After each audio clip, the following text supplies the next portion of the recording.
Passport ಇಲ್ಲ, visa ಇಲ್ಲ, ಆದ್ರೂ ಟಿಬೆಟ್ನ ಅನುಭವ ನೀವು ಪಡಿಬೇಕಂದ್ರೆ ನೀವು ಈ ಪ್ಲೇಸ್ಗೆ ಬರಲೇಬೇಕು.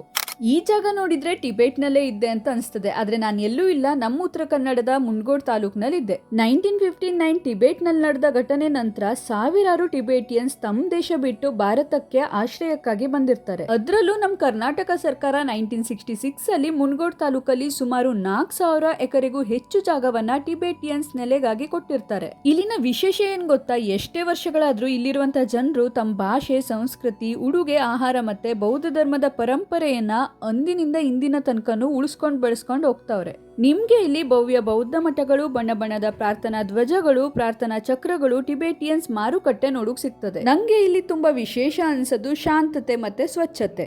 ವಾತಾವರಣ ತುಂಬಾ ಶಾಂತವಾಗಿರೋದ್ರಿಂದ ಮನಸ್ಸಿಗೆ ನೆಮ್ಮದಿ ಅನಿಸ್ತದೆ. ಆಮೇಲೆ ಸ್ವಚ್ಛತೆ ಬಗ್ಗೆ ಹೇಳ್ಬೇಕಂದ್ರೆ, ನಾನು ಹುಡುಕಿದ್ರು ನನ್ನ ಕಣ್ಗೆ ಒಂದ್ ಕಸನೂ ಕಾಣಿಸ್ಲಿಲ್ಲ. ನಾನು ಒಳಗಡೆ ಹೋಗಿ ಕಣ್ಣು ಮುಚ್ಚಿ ಸ್ವಲ್ಪ ಹೊತ್ತು ಕೂತ್ಕೊಂಡೆ.